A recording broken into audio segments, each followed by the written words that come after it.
Gas সিলিন্ডারের দাম আবারও অনেকটাই কমলো। এবার আপনারা কিন্তু আরও অনেক কম দামে গ্যাস সিলিন্ডার কিনতে পারবেন। সেক্ষেত্রে কারা কত টাকায় গ্যাস সিলিন্ডার পাবেন এবং কত টাকা কমেছে, কবে থেকে আপনারা কম দামে গ্যাস সিলিন্ডার কিনতে পারবেন, আজকের এই ভিডিওতে দেখে নিন। ভিডিওটি অবশ্যই শেষ পর্যন্ত আপনাকে দেখতে হবে। তার আগে ভিডিওটিকে লাইক করুন এবং চ্যানেলটিকে সাবস্ক্রাইব করে পাশের বেল আইকনে অল প্রেস করে রাখুন। আপনারা অন স্ক্রিনে দেখতে পাচ্ছেন, আপনি যদি এলপিজি সিলিন্ডারের ক্রমবর্ধমান দাম নিয়ে চিন্তিত থাকেন তাহলে অবশ্যই আজকের এই ভিডিওটি দেখুন।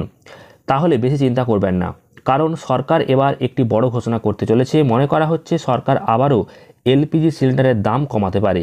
এর ফলে বিপুল সংখ্যক মানুষ উপকৃত হতে চলেছেন। নির্বাচনের আগে সরকারের দ্বারা এই সিলিন্ডারের দাম এক ধাক্কায় অনেকটা কমানো হতে পারে বলে মনে করা হচ্ছে। আপনি হয়তো ভাবছেন এলপিজি সিলিন্ডারের দাম কত হবে এবং আপনাদেরকে সেই দাম জানাবো। তো দেখুন, এই যে এলপিজি সিলিন্ডারের দাম তা কিন্তু কমানো নিয়ে বড় একটি ঘোষণা করতে চলেছে মোদী সরকার এবং এলপিজি সিলিন্ডারের দাম অনেকটাই কমতে পারে, যা সবার জন্য একটা বড় উপহারের মতো হতে চলেছে। এই নিয়ে গণমাধ্যমে এখনও পর্যন্ত কোনো দাবি না করা হলেও ভারত সরকারের দ্বারা এখন এই নিয়ে একটি দারুণ প্রচার চলছে। মনে করা হচ্ছে এলপিজি সিলিন্ডারের দাম 100 টাকা কমতে পারে, সেই কারণে আপনি আরও সস্তায় এলপিজি সিলিন্ডার কিনতে পারবেন। বিপুল সংখ্যক মানুষ কিন্তু এর সুফল পাবেন। 800 টাকায় আপনি এলপিজি সিলিন্ডার কিনতে পারবেন।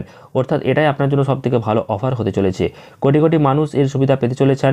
উপরন্তু সরকার যদি এলপিজি সিলিন্ডারের দাম কমায় তাহলে ভর্তুকির হার অনেকটা বেড়ে যাবে। প্রধানমন্ত্রী উজ্জ্বলা যোজনার সাথে যুক্ত রয়েছেন যারা, তারা কিন্তু আরও বেশি সুবিধা পাবে।